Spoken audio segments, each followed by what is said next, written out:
David Malachar here, reporting for the Liberty Chronicle Independent. I have with me today Michelle Darnell, who is running for the 48th District in the state of Washington. She is going for position 1, and today we have a couple subjects to talk about. First subject in particular is about her walk to Olympia. She is going to be walking about 75 miles to raise awareness for foreclosure, homelessness, and various other issues. I'm going to go ahead and let Michelle introduce herself and speak a little bit on why she's going to Olympia and what she hopes to accomplish. Hi, David. Well, you already sort of introduced me. Michelle Darnell. I'm running for state rep in the 48th. That's Bellevue, Redmond, and Kirkland here in Washington State.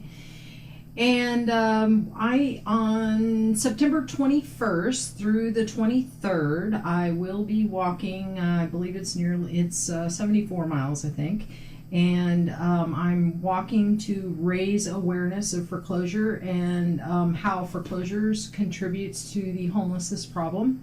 And then also we will be collecting donations, kind of a walkathon, if you will, and contributing those donations to Hope Link, which is right here in my community, helping people who are suffering from from homelessness in our community. The walk is called the Linda James Hope for the Homes Walk. And the idea behind that is we want to give these folks some hope. They seem to be a forgotten segment of our society, even though they are pretty front and center. We're seeing some significant problems in Seattle with the tent cities popping up. Over the course of the last 2 years, we've had cumulatively almost a 40% increase in homelessness. I have been working in the foreclosure arena, foreclosure area, so to speak, helping people, advocating for people who have been fighting foreclosure and defending their properties against bank foreclosure post bailout.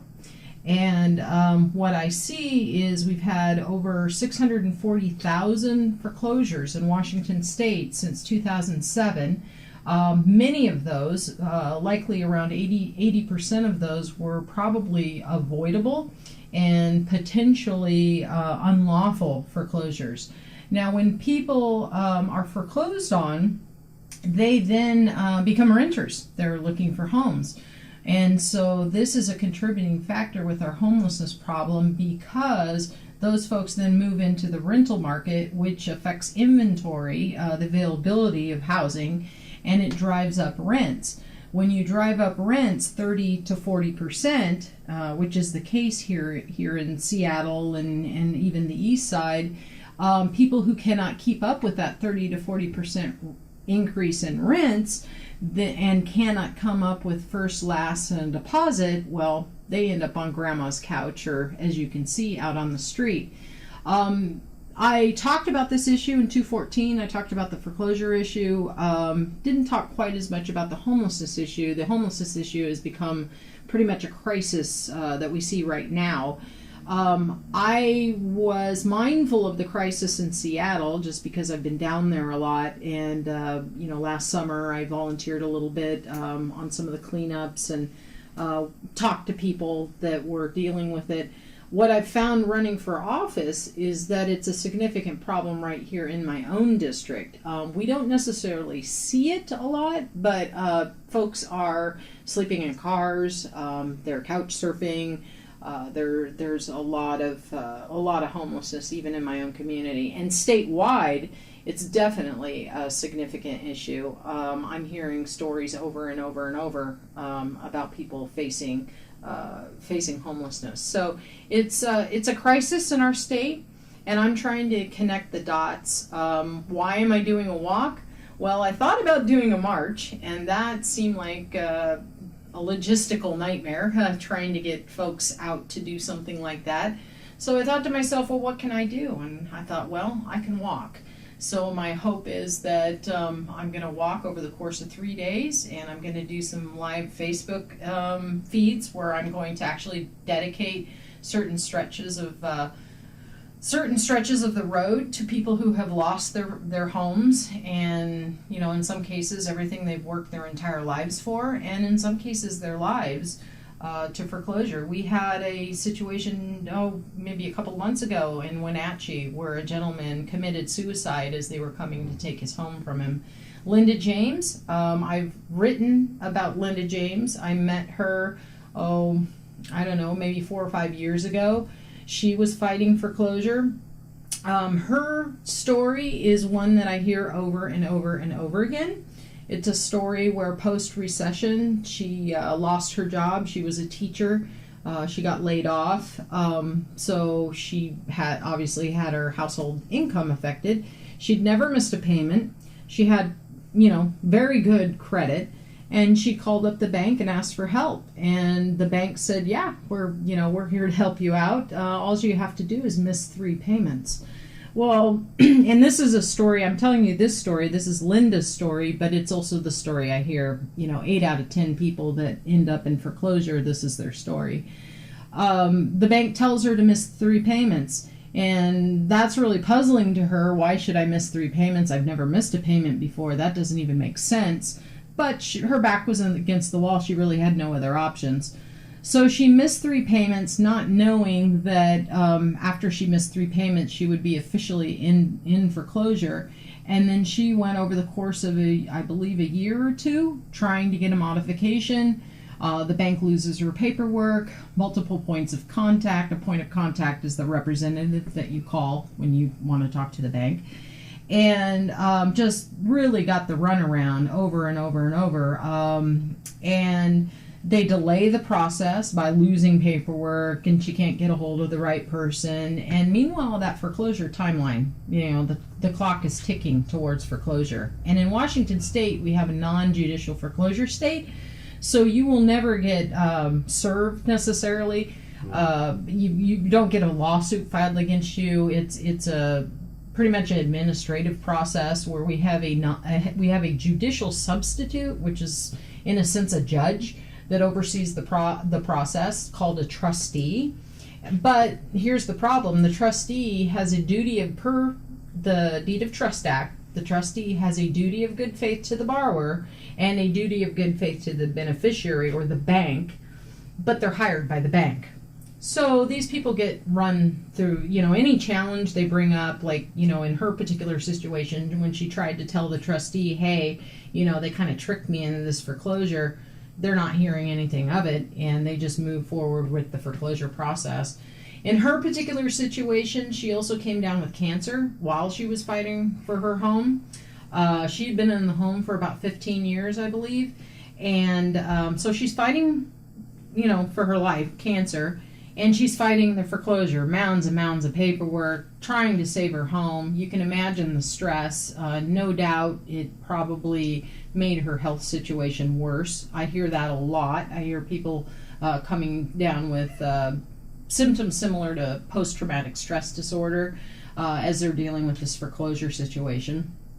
And so she went through that process, and in the end they denied her modification, which often they do. And what we see happening is what I've been calling a delay and deny and a bank and switch. The bank and switch is them telling you to stop making your payment. And they don't tell you to stop making your payment. They tell you that you have to be behind for them to work with you.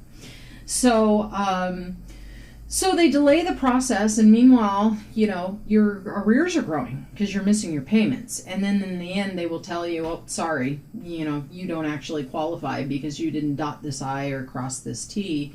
And by the way, you now owe 12 months. I've seen as much as, 3 years worth of back payments, or we're foreclosing on you.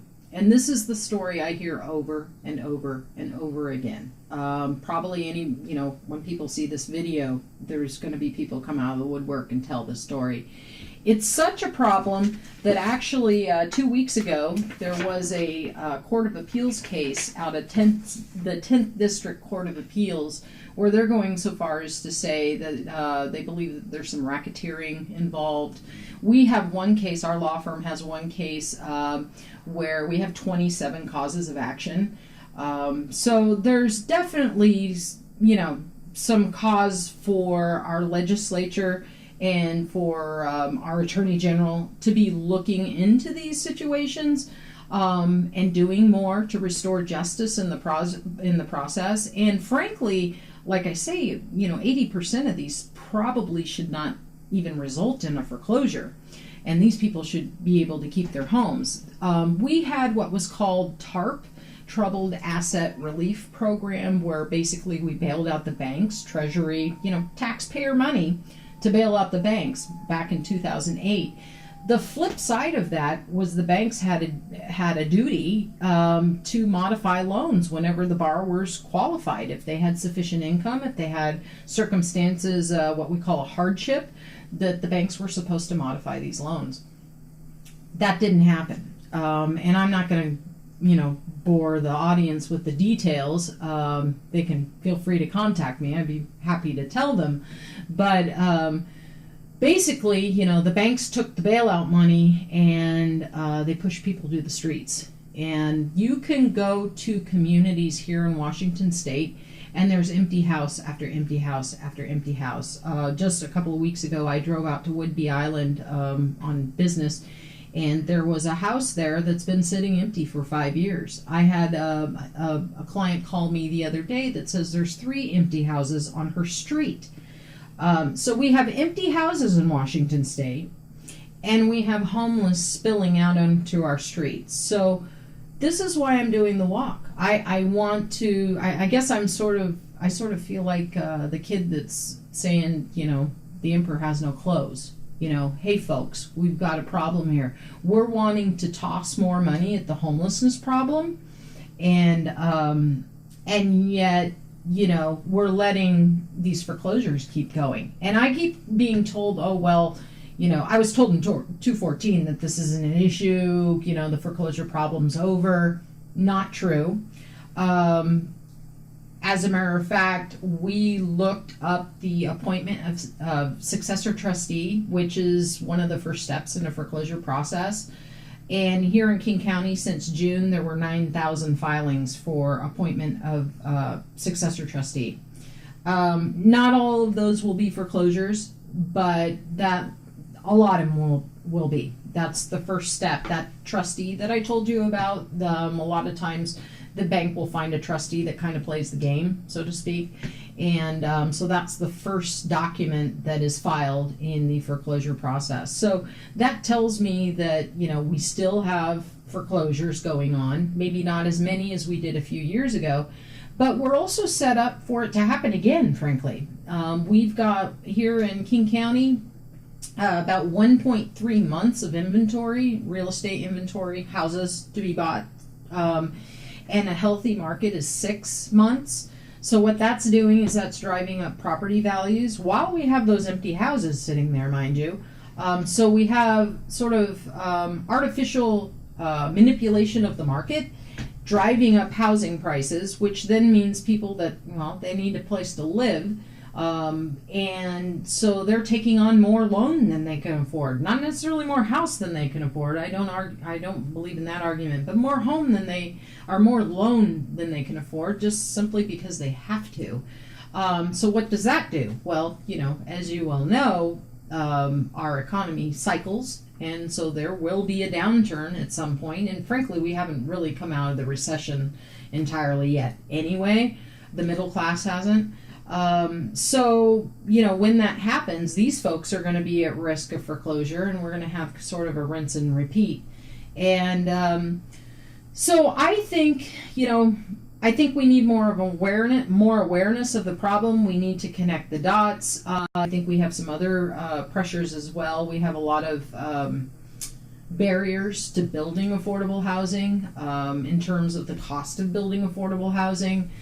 We need to address that issue as well. But my emphasis at this point for this particular event is the foreclosure situation, and I want to start the conversation, and that's what I'm doing. I'm going to walk to Olympia and try to make people aware of this problem.